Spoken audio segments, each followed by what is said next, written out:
करेंगे शुरुआत बड़ी खबर के साथ। आपको बताएंगे जयपुर से खबर, जहां बीजेपी प्रदेश कार्यालय में टिकटों को लेकर मंथन का दौर शुरू हो चुका है। पूर्व विधायक अजीत मेहता बीजेपी प्रदेश कार्यालय पहुंच गए हैं। चुनाव में नए युवाओं को अवसर मिलेगा, अजीत मेहता ने यह बात कही है। टिकट के लिए कार्यकर्ताओं ने बढ़ चढ़कर हिस्सा लिया है। सीएम भजनलाल शर्मा भी बीजेपी प्रदेश मुख्यालय पहुंचे हैं।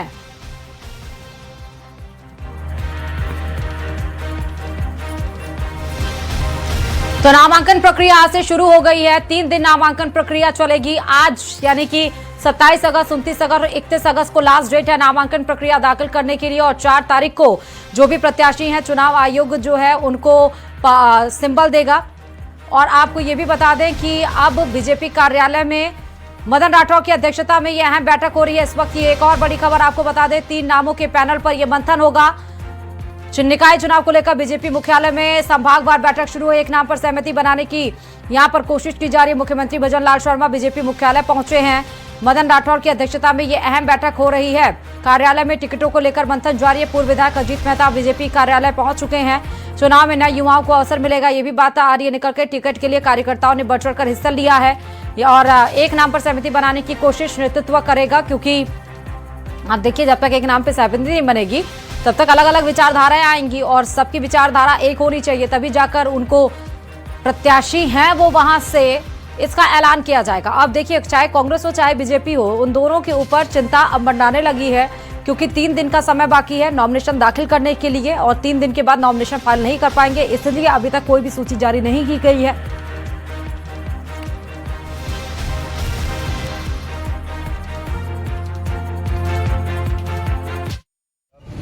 बारा, झालावाड़, कोटा देहात और बूंदी जिले में करीब सारी निकाय में कार्यकर्ता सम्मेलन में जाने का मुझे अवसर मिला। जिस तरह का आवेदन भारतीय जनता पार्टी के कार्यकर्ताओं ने प्रत्याशी के रूप में करा, वो एकदम अद्भुत है और इतना विशाल जनसमूह उसमें आया है। और हमारा ये मानना था कि माननीय लोकसभा अध्यक्ष जी ने भी और वहाँ के जो और नेता थे उन सब ने लोगों ने यही कहा था कि भाई जो कार्यकर्ता पात्र हैं और जो कार्यकर्ता जिता हुए जो यूथ है, नए लोगों को इसमें अवसर देना चाहिए और उसका अगर कार्यकर्ता योग्य है, नया है तो उसको सोचना चाहिए। अजमेर से बाकी हमारी तैयारी लगभग पूरी है। कई जगह वक्त लगता है तो वो अलग बात है, लेकिन जहाँ तैयारी पूरी होके आएंगे वहाँ टिकटें आज तय हो जाएगी। तो मतलब आज रात से प्रदेश से घोषणा होगी? हाँ, हमेशा हमारी ये परंपरा रही है कि घोषणा हमेशा प्रदेश से होती है। घोषणा करेंगे भी कि नहीं वैसा कि सीधे ही प्रत्याशियों को? अध्यक्ष जी के सामने हम लोग जा रहे हैं और क्या प्रदेश ने तय किया है वो तो अंदर जाने से पता लगेगा। घोषणा करने की मंशा भी है कि नहीं, क्या सीधे ही प्रत्याशियों को सूचित कर दें कहीं बगावत रोकने के लिए? नहीं, बगावत हमारी पार्टी में होती नहीं है, वो तो कांग्रेस में होने वाली है। हमारे यहाँ बगावत का तो विषय नहीं है। जिस प्रकार का हमारा मंथन हुआ है निकाय पे, जिले पे, संभाग पे और कार्यकर्ताओं से व्यक्तिगत मिलकर के इतना सेटिस्फाई हमने कार्यकर्ताओं को किया है कि बगावत का विषय नहीं है। देखिए, भारतीय जनता पार्टी की तैयारी पूरे राजस्थान प्रदेश में है और जिस तरह से हमारे जो टिकटार्थी है टिकट के लिए आवेदन कर रहे हैं, जिस तरह से हमारे प्रदेश की जनता भारतीय जनता पार्टी के पक्ष में जनादेश देने के लिए आतुर है, निश्चित रूप से हमारे प्रदेश के मुख्यमंत्री आदरणीय भजनलाल जी के नेतृत्व में जो हमारा अभी तक का कार्यकाल रहा उसके अंदर ऐतिहासिक काम हुए, चाहे वो ARCP की योजना हो, चाहे यमुना जल हो, चाहे हमारे इंफ्रा क्षेत्र के अंदर हो, चाहे सभी विभागों के अंदर, सभी क्षेत्र के अंदर माननीय मुख्यमंत्री जी के नेतृत्व में अभूतपूर्व काम हुए हैं। और निश्चित रूप से क्योंकि लोकतंत्र के अंदर कड़ी से कड़ी जुड़ना जरूरी है, निश्चित रूप के अंदर हमारे प्रदेश के अंदर माननीय मुख्यमंत्री जी के नेतृत्व में प्रचंड बहुमत से हमारे नगर निकायों और पंचायती राज के अंदर भारतीय जनता पार्टी कमल खिलाएगी। तो आप देखिए कि बीजेपी कार्यालय में बैठकों का दौर शुरू हो गया है और बीजेपी प्रदेश अध्यक्ष मदन राठौर की अध्यक्षता में ये बैठक हो रही है। 3 नामों के पैनल पर मंथन होगा और एक नाम पर सहमति बनाने की यहां पर नेतृत्व कोशिश करेगा। मुख्यमंत्री भजनलाल शर्मा भी बीजेपी कार्यालय पहुंचे हैं और इस वक्त ये बड़ी खबर है, जैसा हमने आपको बताया। आप देखिए, संभागवार बैठक शुरू होने वाली है और खुद लीड करेंगे यहाँ पर सीएम और मदन राठौर। निकाय चुनाव के लिए तीनों नामों के पैनल पर मंथन होगा। एक नाम पर सहमति बनाने की कोशिश करेगा। सबसे पहले अजमेर संभाग के नेताओं और पदाधिकारियों से चर्चा हो रही है। इसके बाद दोपहर 2 बजे उदयपुर और शाम 6 बजे बीकानेर संभाग की बैठक होगी। ज्यादा जानकारी के साथ संवाददाता रोशन ग्राउंड जीरो से जुड़े हुए हैं। रोशन, यहाँ पर बैठकों का दौर शुरू हो गया है और बताया ये जा रहा है कि संभागवार तरीके से यहां पर बैठकों का दौर शुरू किया गया है। रोशन जी बिल्कुल, देखिए निकाय चुनावों को लेकर बीजेपी संगठन के अंदर जो है वो बैठकों का दौर जारी हो गया है। जो प्रदेश अध्यक्ष है मदन राठौड़, उनकी अध्यक्षता के अंदर अभी जो है वो बैठक शुरू हो गई है, ऐसा बताया जा रहा है। इस बैठक के अंदर मुख्यमंत्री भजनलाल शर्मा जो भी पहुंचे हैं, संगठनात्मक बैठकों के अंदर मुख्यमंत्री भी व्यस्त है। अभी आप बीजेपी प्रदेश मुख्यालय के बाहर जो है आप देख सकते हैं कि जो तमाम जो नेता यहाँ पर जो है उनकी यहाँ पर जो बैठक चल रही है, हर एक वार्ड से 3-3 नामों के जो पैनलों को लेकर इस बैठक के अंदर जो है वो मंथन जो है वो किया जा रहा है। इस तरीके की जो जानकारी है वो यहाँ पर मिल रही है। सबसे पहले जो कहा जा सकता है कि आज अभी हाल फिलहाल जो है अजमेर संभाग को लेकर जो है वो पहली बैठक जो है वो रखी गई है। इसके बाद में कहा जा सकता है कि जो उदयपुर जो संभाग है, बीकानेर संभाग है, इसकी बैठक जो है वो यहाँ पर रहने वाली है। किस तरीके से आगामी जो निकाय चुनावों के अंदर भारतीय जनता पार्टी की स्ट्रेटजी रहने वाली है उसके ऊपर विचार विमर्श जो है वो किया जा रहा है। शीर्ष नेतृत्व द्वारा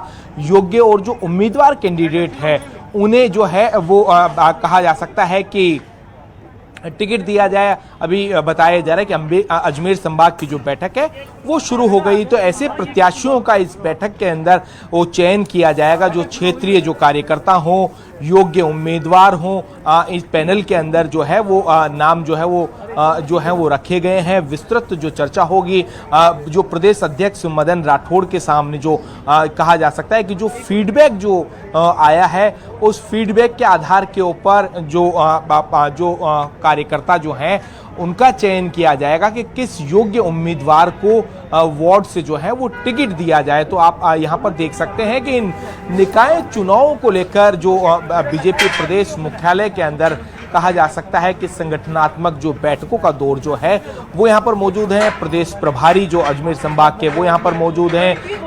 अजमेर संभाग के जो कहा जा सकता है कि जो नेता जो हैं वो यहाँ पर मौजूद हैं। अभी कुछ ही देर पहले जो जिला अध्यक्ष, सांसद, विधायक और जो पदाधिकारी जो हैं अजमेर संभाग के वो यहाँ पर पहले ही पहुँच चुके थे। जैसे ही मुख्यमंत्री भजनलाल शर्मा यहाँ पर पहुँचे, प्रदेश अध्यक्ष मदन राठौड़ यहाँ पर पहुँचे, तो जो बैठकों का जो है वो दौर यहाँ पर शुरू हो गया है। आप तस्वीरें देख सकते हैं कि जो प्रदेश मुख्यालय को जो है वो सामान्य कार्यकर्ताओं को आज जो है वो इस जो बैठक से जो है दूर रखा गया है। संगठनात्मक जो बैठकों का दौर जो है वो देखा जा सकता है। ठीक है रोशन, मुझे ये बताइए कि आज प्रत्याशियों को चूज करने के लिए बीजेपी की स्ट्रैटेजी क्या रहेगी? दूसरा सवाल मेरा ये है कि प्रदेश नेतृत्व ने डैमेज कंट्रोल के लिए 10 प्रभावशाली कार्यकर्ताओं के नाम मांगे हैं। किस तरह का डैमेज कंट्रोल? जी बिल्कुल, देखिए निकाय चुनावों को लेकर एक पार्टी की संगठन की स्ट्रेटजी रहती है। सबसे पहले तो मैंने बताया कि योग्य और ईमानदार और इस तरीके का जो अपने वार्ड के अंदर, अपने क्षेत्र के अंदर जो प्रभाव रखते हों, जो उस क्षेत्र के जो है लोकल कहा जा सकता है कि कैंडिडेट हो, ऐसे उम्मीदवारों का जो है वो चयन किया जाएगा। और रही नाम की कहा जा सकता है कि घोषणाओं की जो है वो कल हो सकता है कि कल देर रात या परसों जो है वो जो कैंडिडेट्स के जो है वो नाम क्लियर किए जाए, क्योंकि कल रक्षाबंधन का पर्व है। ऐसे में भारतीय जनता पार्टी ये चाहेगी कि जो कैंडिडेट्स के जो नाम जो है वो बंधन के पर्व के बाद में जो है वो किया जाए। रही बात डैमेज कंट्रोल की, तो संगठन के अंदर एक ये रहता है कि सपोज करिए किसी भी तरीके का कोई विरोध है तो उस स्थिति में किस तरीके से जो है वो डैमेज कंट्रोल किया जाए। जिम्मेदारी की जो बात है कि पन्ना प्रमुख से लेकर एक जो वोटर जो हैं उनकी किस तरीके से पकड़ ये हो, क्योंकि कहा जा सकता है कि ये एक तरीके से भारतीय जनता पार्टी का, संगठन का, सरकार का जो है वो हाफ ईयरली एग्जाम की तरह जो है निकाय चुनावों को देखा जा रहा है। ये जो निकाय चुनाव जो हैं, स्थानीय जो कामकाज हो, साफ सफाई हो या डेवलपमेंट के जो मुद्दे हैं, इन मुद्दों के ऊपर जो है वो चुनाव लड़े जा सकते हैं। तो यानी कहा जा सकता है कि जो क्षेत्रीय जो मुद्दे हैं, स्थानीय मुद्दे जो हैं वो यहाँ पर रहने वाले हैं। ऐसे में भारतीय जनता पार्टी कहा जा सकता है कि स्टेट में हो या केंद्र में हो, दोनों ही जगह ये है। तो ऐसे में निकायों में किस तरीके से बोर्ड बनाया जाए, इस स्ट्रेटजी के ऊपर जो है वो वो चर्चा यहाँ पर हो रही है। यही इस बैठक का उद्देश्य यही है कि जो योग्य उम्मीदवार है उनका चयन किया जाए। उम्मीदवारों को लेकर किसी भी तरीके से कार्यकर्ताओं में जो है वो असंतोष की स्थिति उत्पन्न नहीं हो, इस बात के ऊपर जो है वो विशेष फोकस यहाँ पर रखा जा रहा है। अभी हाल फिलहाल अजमेर संभाग की जो बैठक है, इसके बाद में कहा जा सकता है कि उदयपुर संभाग हो, बीकानेर संभाग हो, इस तरीके से संभागवार जो बैठकों का सिलसिला है वो बीजेपी प्रदेश मुख्यालय के अंदर जो है वो मौजूद जो शीर्ष नेतृत्व है उनके नेतृत्व में जो है वो मीटिंगों का दौर लगातार जारी है। अच्छा रोशन, जब भी चुनाव होता है और ये चूज करने के लिए आता है कि किसको प्रत्याशी चुना जाए, तो ये हमने देखा है कि किसी का तो मन यहाँ पर दुखी होता ही है और कोई, आप देखिए यहाँ पर आप कोई यहाँ पर दुखी रहता ही है। तो यहाँ पर आपको क्या लग रहा है कि कौन बीजेपी की तरफ से खेल बिगाड़ सकता है? जी बिल्कुल, देखिए एक लोकतंत्र का यही खूबसूरत जो है वो नज़ारा कहें या पल कहें कि एक वोट से एक कैंडिडेट को जो है वो टिकट दिया जाना है। प्रत्येक निकायों में जो पार्षद जो हैं वही मिलकर कहा जा सकता है कि अपनी जो शहरी सरकार है वो बनाएंगे। पार्षद के बाद में चाहे मेयर हो, अध्यक्ष हो, सभापति हो, उनका जो है चयन होना है। तो ऐसे में सबसे पहले पार्टियों का ये फोकस ये रहता है कि योग्य और जिताऊ जो कैंडिडेट है उसे टिकट दिया जाए। ऐसे में जो है वो ज़्यादा से ज़्यादा सीटों के साथ जो निकाय चुनावों के अंदर अपना बोर्ड बना पाएं, इस तरीके का जो है वो प्रयास यहाँ पर संगठनों का जो है वो रहता है। तो आप यहाँ पर देख सकते हैं कि अभी अजमेर संभाग की जब ये बैठक चल रही है तो इसमें कहा जा सकता है कि अजमेर संभाग के उन तमाम जो निकाय हैं उनको लेकर विचार विमर्श जो है किया जा रहा है। इस बैठक में स्वाभाविक सी बात है कि उस स्ट्रेटजी के ऊपर भी काम होगा कि इसमें जो योग्य उम्मीदवार के साथ सीनियर कौन है, जातिगत जो समीकरण है वो साधने की कोशिश की जाएगी, क्षेत्रीय जो समीकरण है वो साधने की कोशिश की जाएगी। तो तमाम इस बैठक के अंदर वो मुद्दे रहने वाले हैं, उन मुद्दों के ऊपर जो है वो चर्चा रहने वाली है।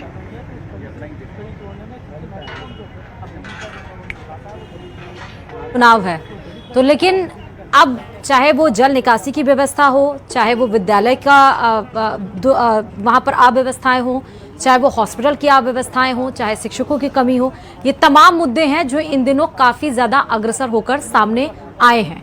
क्या इस चुनाव में क्या वो सभी प्रत्याशी भुना पाएंगे अपने फेवर में? क्योंकि इस पर काफ़ी ज़्यादा जनता खफा भी है और सवाल भी पूछ रही है। देखिए, ये तो आगे आने वाले वक्त में ही जो कहा जा सकता है कि प्रदेश के जो वोटर हैं वो स्थिति स्पष्ट कर पाएंगे, क्योंकि ये कह पाना बहुत जल्दबाजी होगा कि इन निकाय चुनाव के जो परिणाम हैं वो किसके पक्ष में आएंगे। मैंने पहले भी ये कहा कि विपक्ष जिस तरीके से आक्रामक जो है वो नजर आ रहा है इन निकाय चुनावों को लेकर, वहीं सत्ता पक्ष का हाफिजली एक तरीके से जो एग्जाम ये है कि विगत 2.5 वर्षों में राज्य सरकार की क्या कुछ उपलब्धियां हैं, चाहे केंद्र सरकार की उपलब्धियां हो या फिर जो क्षेत्रीय मुद्दे हैं वो इन निकाय चुनावों के अंदर रहने वाले हैं। तो ये तो आगामी आने वाले समय के अंदर देखना होगा कि किन विधानसभा क्षेत्रों से, किन संभागों से जो है किस पार्टी की जो है वो शहरी सरकार बन पाती है, किसका जो है वो बोर्ड बन पाता है। अच्छा, अजमेर में कितने निकाय हैं और क्या कोई नाम रिपीट भी हो सकते हैं? क्योंकि बीजेपी अमूमन ऐसी पार्टी मानी जाती है कि जिसके नाम चलते हैं और जिसके नामों की चर्चा होती है उसे इतर होकर प्रत्याशी मैदान में उतारे जाते हैं।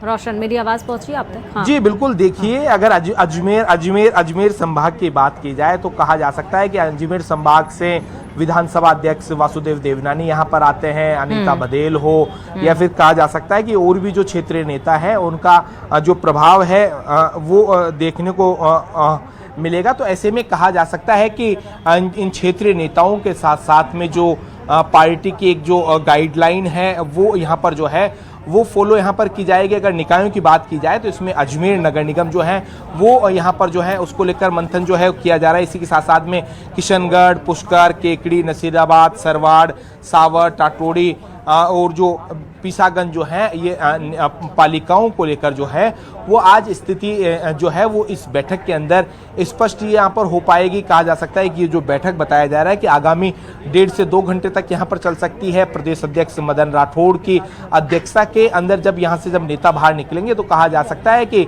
ये जो तस्वीर जो है वो साफ होती हुई नजर आएगी, क्योंकि कहा जा सकता है कि भले ही ये जो क्षेत्रीय नेता हों लेकिन जो नेताओं की जो कहा जा सकता है कि अपने क्षेत्र में पकड़ वो होती है वो कार्यकर्ताओं के भरोसे होती है। इस बीच में एक चाहे मंडल अध्यक्ष हो, पार्षद हो, इस तरीके के जो मध्यम श्रेणी के जो कार्यकर्ता हैं, जो नेता हैं, वो एक मुख्य कड़ी का एक जो है वो कारण होता है। तो ऐसे में उन कार्यकर्ताओं की जो डिमांड है, उन कार्यकर्ताओं की कहा जा सकता है कि एक जो विचारधारा उसको नजरअंदाज नहीं किया जा सकता। मैंने पहले भी कहा कि इस बैठक में जो क्षेत्रीय मुद्दे हों या जो कहा जा सकता है कि उन्हें साधने की कोशिश की जाएगी, जातिगत जो समीकरण है उसे साधने की कोशिश की जाएगी। सबसे महत्वपूर्ण और एक जो उद्देश्य यही है कि निकायों के अंदर किस तरीके से भारतीय जनता पार्टी जो है अपनी शहरी सरकार बना सकती है, इसी उद्देश्य के साथ ये मीटिंग जो है वो हो रही है। अच्छा रोशन, बीजेपी पार्टी ना शहरी पार्टी जानी भी जाती है, शहरी पार्टी जानी भी जाती है बीजेपी, लेकिन देर से ये इलेक्शन होना क्या बीजेपी के फेवर में ये जाता है? दूसरा मेरा सवाल ये है कि हम युवाओं पे जो चाहे बीजेपी चाहे कांग्रेस युवाओं पे फोकस कर रही है, लेकिन पार्टी के भीतर से ये भी सवाल उठने लगे हैं कि जो वरिष्ठ हो, जो एक्सपीरियंस हो, उसको प्रत्याशी के तौर पर उतारा जाए और जो जमीनी हकीकत बखूबी जानता हो और काम करवाना भी जानता हो। जी बिल्कुल, देखिए जमीनी हकीकत और बखूबी काम करवाना जानता हो, उसके साथ दोनों ही पार्टियों का जो फोकस है युवा और महिलाओं के ऊपर। जिस तरीके से कहा जा सकता है कि भारतीय जनता पार्टी ये पूर्व में भी स्पष्ट कर चुकी है कि इन निकाय चुनावों के अंदर जो महिलाएं हैं उन्हें उचित प्रतिनिधित्व मिलेगा, तो ऐसे में कहा जा सकता है कि महिलाओं को जो है वो कितना प्रतिशत इन निकायों के अंदर जो है वो हिस्सेदारी मिल पाती है, ये भी जो है वो सुनिश्चित किया जाएगा। और साथ ही साथ युवाओं को, जो युवाओं के मुद्दे हैं उन्हें भी नज़रअंदाज नहीं किया जा सकता। जो सबसे ज़्यादा कहा जा सकता है कि पहली बार जो वोट कास्ट करने वाले ऐसे जो युवा हैं, और ये कहा जा सकता है कि अंडर जो 30 के जो युवा हैं वो खासकर इन निकाय चुनावों के अंदर ऐसे युवाओं को भी जो है वो भारतीय जनता पार्टी और कांग्रेस जो पार्टी है दोनों ही मौका देने के ऊपर जो है वो लगातार जो है वो विचार यहाँ पर जो करती हुई दिखाई दे रही है। लेकिन जब तक टिकट स्पष्ट नहीं हो पाते तब तक कुछ भी कहा नहीं जा सकता है कि किस स्ट्रेटजी के तहत जो है वो रणनीति जो है वो पार्टियां कर रही है। इन चुनावों के अंदर ये भी देखा गया है कि जो पूर्व के जो महापौर रह चुके हैं, पार्षद रह चुके हैं, वो भी लगातार अपनी दावेदारी कर रहे हैं। वो भी कहा जा सकता है कि चलिए ठीक है रोशन, अपडेट्स हम आपसे लेंगे। फिलहाल बहुत शुक्रिया ग्राउंड जीरो से जुड़ने के लिए और क्या हलचल वहां पर चल रही है वो बताने के लिए। खबर में आगे बढ़ेंगे और आपको बताएंगे कि निकाय चुनाव को लेकर प्रदेश भर में लोक सूचना जारी होने के साथ ही दौसा के 11 नगर निकायों में नामांकन प्रक्रिया शुरू भी हो गई है। नगर परिषद दौसा के लिए प्रत्याशी कलेक्ट्रेट स्थित रिटर्निंग अधिकारी कार्यालय में नामांकन दाखिल कर सकेंगे। नामांकन का समय सुबह 10:30 बजे से दोपहर 3 बजे तक रहेगा और 31 अगस्त को भी 3 बजे तक नामांकन आप दाखिल कर सकेंगे। 4 सितंबर को प्रत्याशियों को चुनाव चिन्ह आवंटित किए जाएंगे। नामांकन प्रक्रिया को लेकर रिटर्निंग अधिकारी कार्यालय में सुरक्षा के पुख्ता इंतजाम किए गए हैं। पार्टी प्रत्याशी को 1 प्रस्तावक जबकि निर्दलीय प्रत्याशी को 5 प्रस्तावक लाने होंगे। प्रस्तावकों का संबंधित वार्ड का मतदाता होना अनिवार्य है। नाम निर्देशन पत्र देने की कार्रवाई चालू हो गई है और आज के दिनांक से लेके 31 तारीख तक हमारे पास टाइम है, जिसमें कि अभ्यर्थी जो कि चुनाव लड़ना चाह रहे हैं नगर निकाय से, वो 10:30 बजे से लेकर 3 बजे के बीच में रिटर्निंग ऑफिसर के कार्यालय में, जिसमें हर जगह की हमारी स्थान और तिथि और टाइमिंग सब कुछ स्पष्ट किया गया है, तो उसमें 10:30 बजे से 3 बजे के बीच में अपना नाम निर्देशन पत्र जाके दे सकते हैं। और अभ्यर्थियों को ये भी बता दिया गया है कि नाम निर्देशन पत्र के साथ उनको अपना प्रस्तावक लाना पड़ेगा। यदि वो पार्टी से लड़ रहे हैं तो 1 प्रस्तावक और यदि इंडिपेंडेंट लड़ रहे हैं तो 5 प्रस्तावकों की आवश्यकता होगी।